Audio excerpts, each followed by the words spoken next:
edition from the Griffin Digital Studios. My name is Jeremie Poplin. That is John Holcomb. And as you can imagine, our world has been kind of turned upside down here in the state of Oklahoma in the last, 30 minutes or so, John. This has been kind of a story that's been building. I'll allow you to kind of take the stage right here as exactly why we're having this emergency pod, but this has been speculated for a while, even going back to the end of last year before a new contract was signed with Mike Gundy. But today we learned that Mike Gundy is officially out as head coach at Oklahoma State. John, some of your initial thoughts and reaction to the news that we learned just a few moments ago. Well, if you've been following sports for a long time, Jeremie, and have seen the way things have normally progressed in a situation like this, then there's something that doesn't quite feel right about letting the winningest coach in program history go in mid-season. The traditional way of doing things would be to allow him to finish out the year, maybe make the announcement that we're going to make a change at the end of the season. But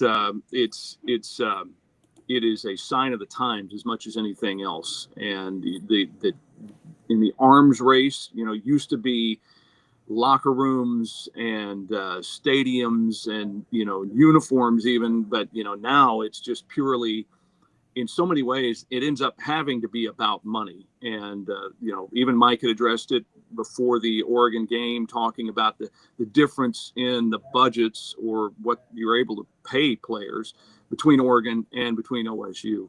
And just kind of putting it out there. I mean, it's fact, it wasn't received probably in the way it was intended by some, especially Dan Lanning of Oregon, but we're getting into the weeds as far as that goes. OSU feeling like they needed to go ahead and make a move to signal to the fan base and perhaps to what's been rumored now for a long time, a handful of boosters who are supposedly ready to donate big money to the program now that there is a change. How much of that is just rumor? How much of that is fact? I think you're going to find out pretty quickly.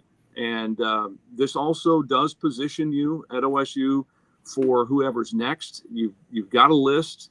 Probably you may add a couple of names, may take a couple of names off during the process of the rest of the season. But this allows you to begin contacting some of them, even through intermediaries, to gauge interest, and then to kind of move into maybe a second or third round of interviews before you do that. But this all feels so sudden, Jeremie, that it's like you feel like you need to take a step back and say, wow, overall, what a job Mike Gundy did in his 20-plus seasons as head coach. You got a Big 12 championship in 2011. You played in a handful of New Year's Six bowl games, won the Fiesta Bowl twice over Stanford and over Notre Dame. We can keep going down there. The 18 straight winning seasons and bowl appearances. The first season, he cleaned house from, let go of a lot of guys in the roster that Les Miles had brought in. But after that, you go 18 straight years, and then it just felt so odd for the season to crater last year, and you just hadn't been able to gain any momentum, any traction this year. You're right in terms of where we're at now in the immediacy. Like, we want answers, and we want the immediate satisfaction of what happens next. That is going to come here over the next couple of weeks, several months. So this is just the early stages of this. And I'm glad that you said that now is the time in the immediacy to just reflect on what Gundy accomplished at Oklahoma State before we get to the next portion of this. I guess my first question is, does middle of the season make sense to you before we go back over Gundy's legacy? There's a part of me that thinks we're here on a Tuesday. You just let the man speak at a Monday press conference. I don't quite know how I feel about that right now in terms of just overall of the treatment of an employee, someone that has gone above and beyond and has taken you to a level of success like Mike Gundy has. So I'm kind of, I don't know whether the phrase is up in my feels about that, just as another human to another human being, John. But to me, it's it's a question. It's a question now that I have to wonder just what goes in with the idea of doing this on a Tuesday after he speaks at a Monday press conference.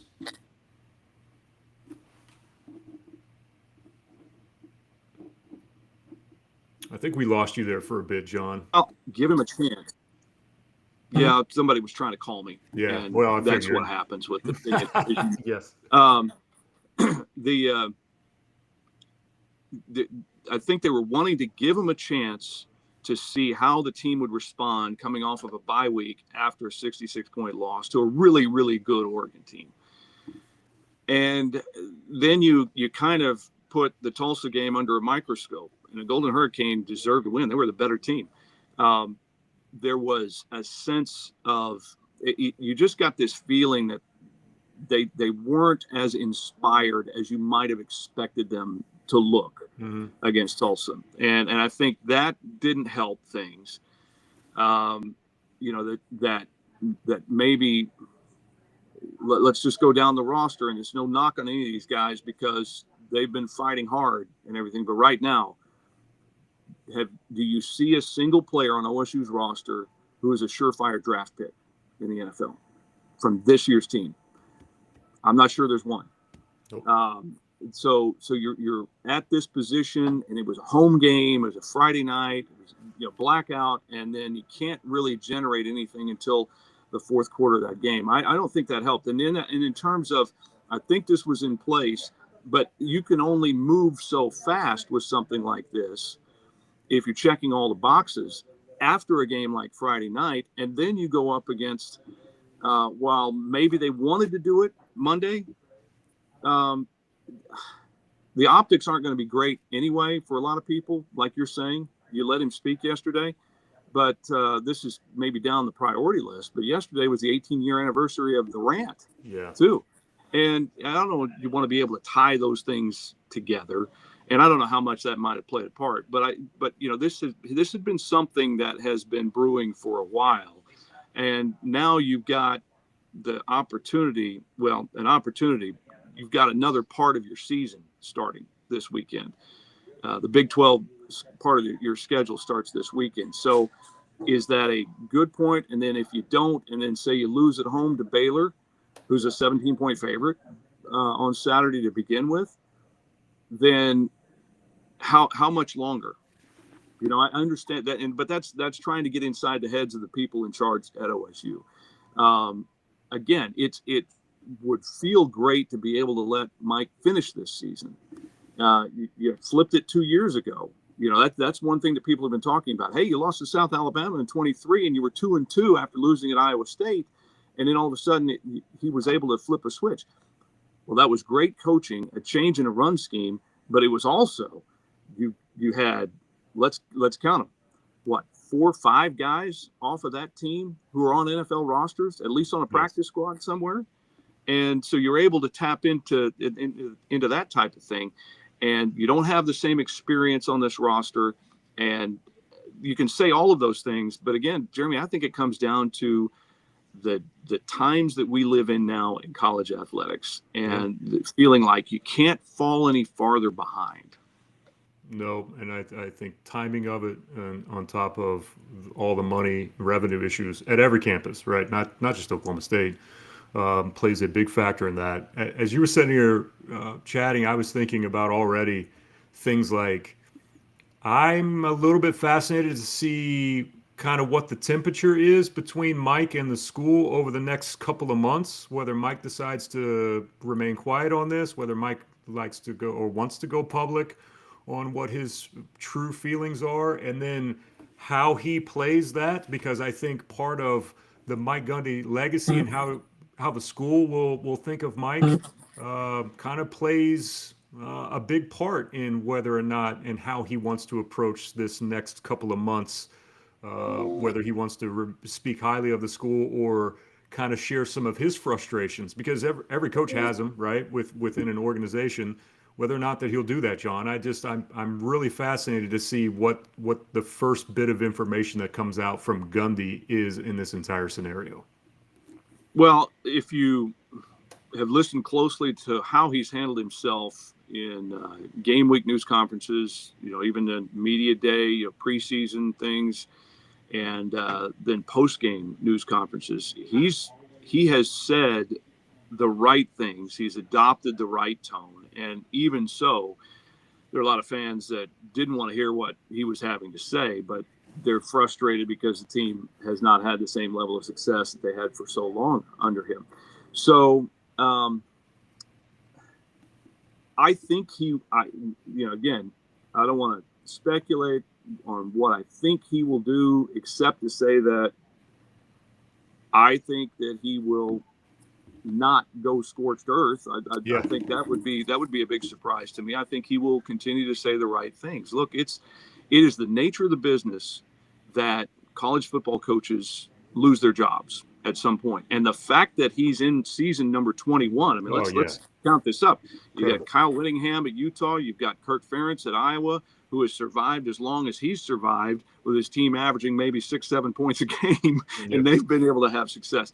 So, and to back up to the point of why do it midseason, OSU's not the first school to do that this year. Just in the last week and a half, you had UCLA and Virginia Tech on the same day, a week ago Sunday, let their coaches go after similar starts, although the Cowboys had a win, even though it was over UT Martin, while Virginia Tech looked uninspired, as UCLA had before making that move. So I don't know if it's a race to get you positioned to get the next coach that you want, because I don't know right now if they have one guy that they've targeted and said, we got to go get him. I think this also gives you time to figure out what that short list is. Did you ever think that September, after everything that happened in December and through January with the new contract, did you think that it would come to an end this quickly? Because there's a part of me that after everything that they went through, right, and it was close. I mean, we can both, it was really close to being finalized at that point that he was not going to return. But the minute that it felt like, all right, we have a plan, we know how we want to attack this. Yes, they've admitted we're behind. Mike has even admitted, I'm behind in the way that I embrace this. The argument there would be, how many years are they actually behind? Not that that matters right now, but when they all came to an agreement, I thought, this will be the last contract we see for Mike Gundy as Oklahoma State. Never, ever did I think that we would get to September, we would be having this conversation. No, I didn't think September. The uncertainty with so many new players on a roster, and players that you can afford, while you may have wanted some other players that you cannot afford. Again, the reality of the sport right now, you had hopes that you could get back to a bowl. You had hopes that a winning season could be in the offing, and then let's see where you are.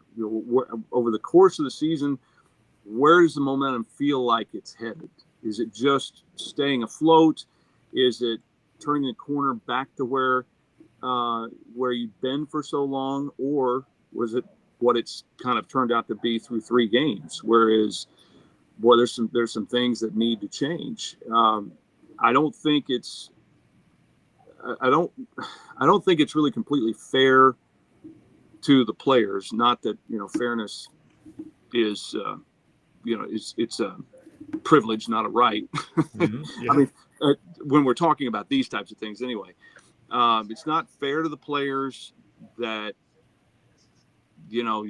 I wonder about the coaching staff too. I mean, listen, you've had wholesale changes. Rob Glass, the strength coach, who's done a remarkable job at OSU during the time that Mike has been there, he's a holdover. You've had a few staff members who are holdovers, but new coordinators, new position coaches, all of this kind of thing.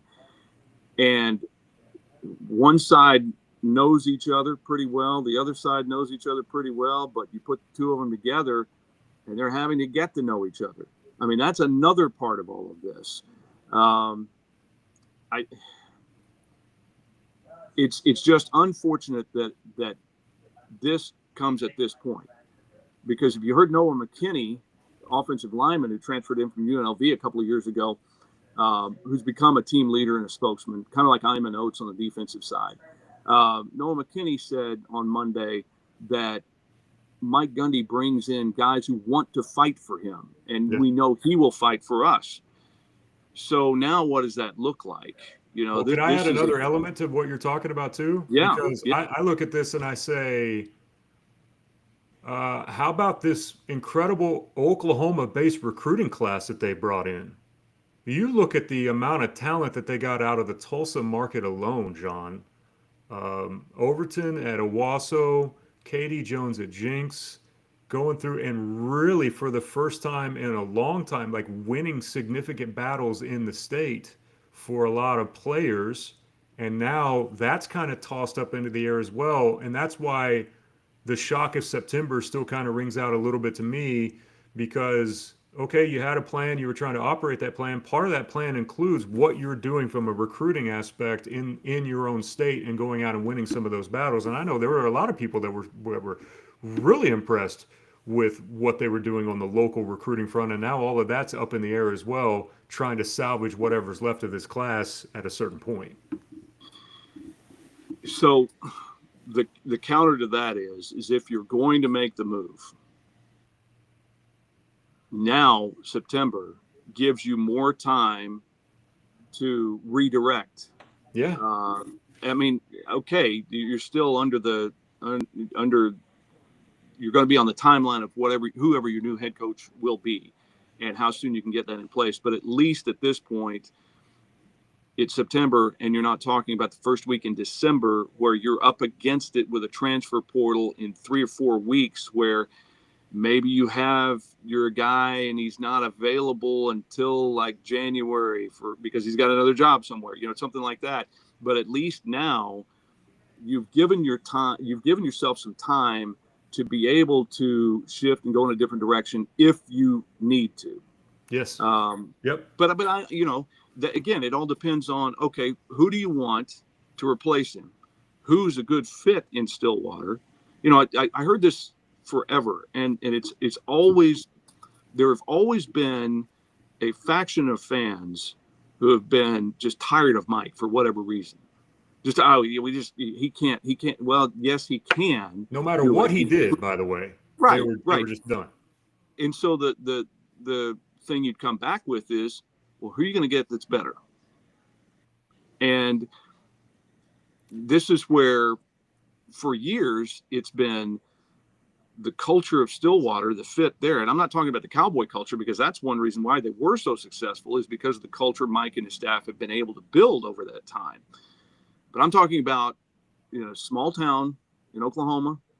There are other Power 4 schools that fight kind of the same thing. I mean, Starkville comes to mind, and I haven't spent any time in Starkville, but it's a similar sort of thing. You're a college town, but you're small, and it's a little bit remote, although everywhere you can get anywhere at any time pretty much more easily than you used to be able to.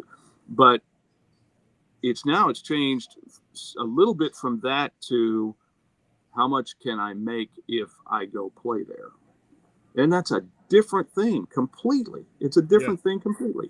No, you're right. I just, there's a couple of like the high school players like Katie Jones, for instance, really Oklahoma State was not in his top 10 at all. And he said, this new staff came in and just completely changed my outlook on what life would be like in Stillwater. And it was because of the new coaching staff.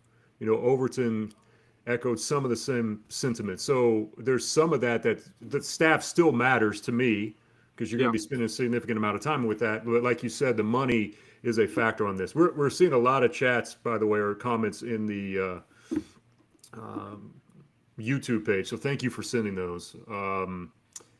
Someone here is asking about the name, the reoccurring name that's been out there, and it's Zach Robinson. I mean, you can't open up social media without seeing Zach Robinson. No one really knows right now because we're just such in the infancy of this entire process. That was a name that was mentioned before.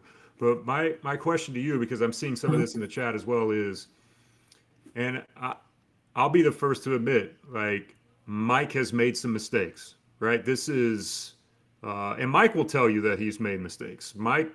First thing Mike says is, I didn't really know how to be a head coach until I was 7 or 8 years into the overall CEO position of the program. By the way, no one's perfect. Everyone makes mistakes on the job. It's part of being a human, which is continuing to do that. So I think in the grand scheme of things, John, there's a lot of layers to this onion as to why we're to this point right now, whether that's financial, whether that's some of the things that have happened, attitudes from one individual or another. But it's not as easy as just simply saying, to me, with Mike Gundy and what he's accomplished there, it's like, well, they're moving on from him. No, we've had multiple different things that have happened to get us to this course. Yeah, you're right, and it's been overall, it's been a heck of a ride. Oh, no doubt, no doubt.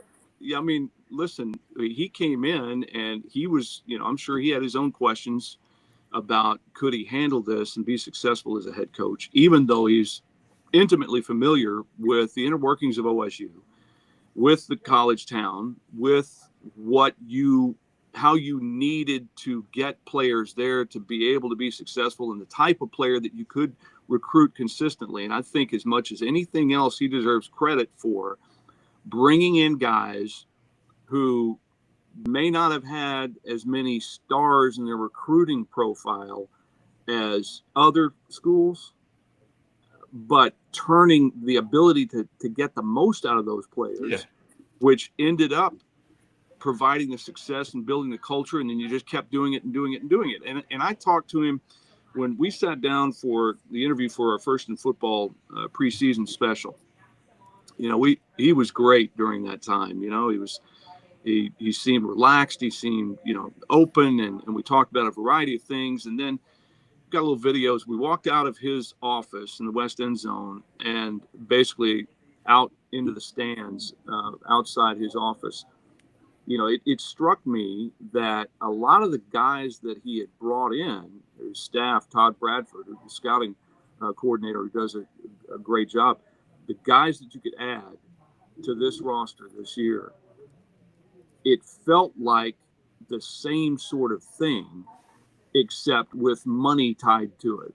In other words, you were getting guys who had stood out at lower levels and were eager and anxious to prove that they could do it at the Power 4 level.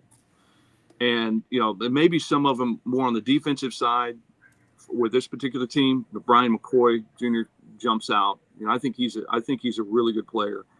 Wendell Gregory from South Carolina. I think that those guys have the ability to be really good players. But I said to Mike, the way you're describing some of these guys makes me think of what you've done here for years, except with high school athletes who may have been under-recruited or underappreciated. And he said, that's exactly what it is. So it's the same formula. It's just tied to a payroll now than others. And unfortunately, you didn't have enough difference makers to overcome some of your deficiencies. And, he hadn't been shy about that. We're not good enough to overcome our own mistakes right now. And will they ever be the rest of the season? You're going to have to wait and see. All right, I know you got to get to Stillwater in a minute. I feel like we've done a poor job, especially me as a former radio show host, that I have not reset. We're here today because Mike Gundy is out as head coach of the Oklahoma State Cowboys.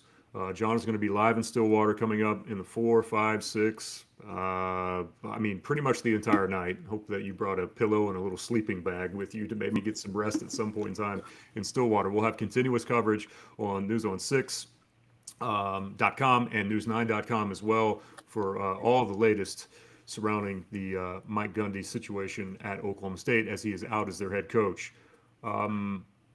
My last thought on this is, did legacy-wise in what Gundy accomplished, Trey Lamb said this before the game, I still agree with it, Mike Gundy over his tenure at Oklahoma State got about the most that you could get out of a program, taking them to in extreme heights, maybe more underappreciated. Trey, threw him in the same category as Bill Snyder with doing the most with the least.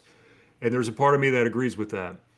I do think that we got to a point where Maybe the game got to a point, and it's okay. It happens with a lot of people because he didn't necessarily adjust as quickly as what he should have, or at least preach about we need to adjust to this more than what he did, that contributed to this. But that to me does not take away from that other point that Trey Lamb brought up about getting the most out of a situation over the majority of his career in Stillwater, turn them into a consistent winner, and we can't forget that during this time.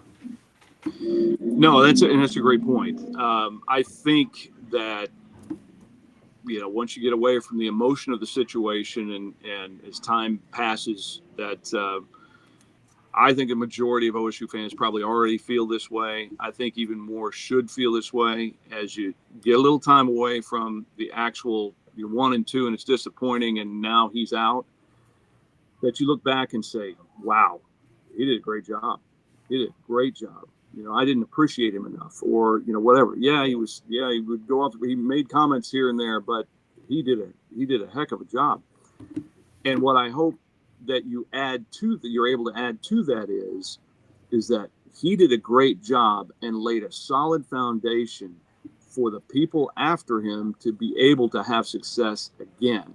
Yeah. Because I think this is hanging in the balance here, Pop. I hope that we aren't looking at this 3, 4, 5 years from now and saying, man, we had it good with him.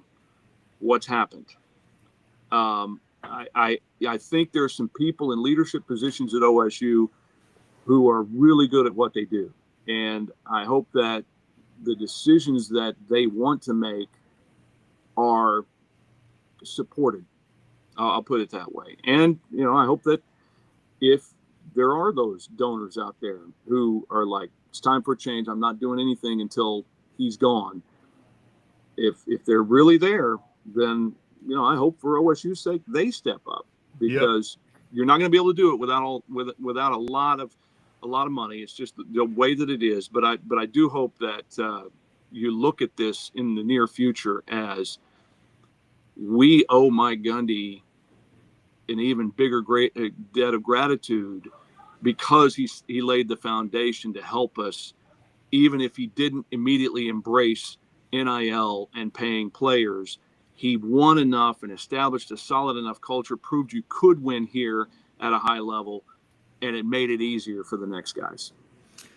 Yeah, and me saying that Gundy is got the most out of a program that he potentially could is not throwing shade or casting a shadow on anyone that came before him or any of the contributions of T-Boone. It's like you have to work in tandem with so many different things in order to make a program like that take off.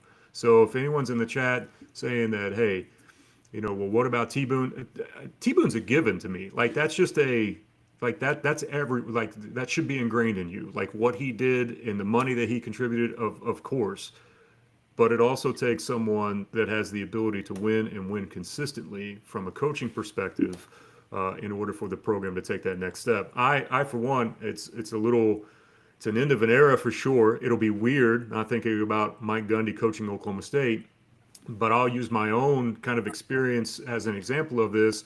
I also see what the potential is when you can bring in someone that has a fresh set of eyeballs and a fresh set of energy, kind of like what Trey Lamb has done at TU and Justin Moore from an athletic director standpoint. Just using that as an example, and there's examples of that all over the country, but you can re-energize a group of people that are either disgruntled or feel a certain way about a program in a very quick fashion with energy and passion. And that's going to be one of the first charges to whoever takes this job next, on top of winning football games, is you better get everyone in line on the same page with what your vision is, but also bring the noise and bring the energy, bring some juice to this program, because it needs it right now. It sure does. And as you've been eloquently stating that, OSU has sent out an email confirming the news. Oklahoma State and Gundy part ways, and it's with statements from Chad Weiberg, the athletic director. And I'll just read some of this since we've got a live audience here. Cowboy football has reached an unprecedented level of success and national prominence under Coach Gundy's leadership. I believe I speak for OSU fans everywhere when I say that we are grateful for all he did to raise the standard and show us what is possible for Oklahoma State football.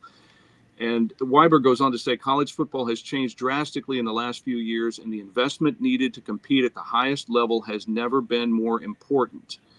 He then goes on to say, moving forward, it is critical for our fans, alumni, and donors to align behind Cowboy football. This is a pivotal moment. The stakes have never been higher, and we need everyone on board. It's exactly what we've been talking about. Now, they also confirm that Weiberg will be available at a news conference at 3:30 in Stillwater, okay. So we will hear more from him in person. Last thing from me, you can add to this if you want, but in a situation like this, I call this those conversations you have with yourself in the mirror.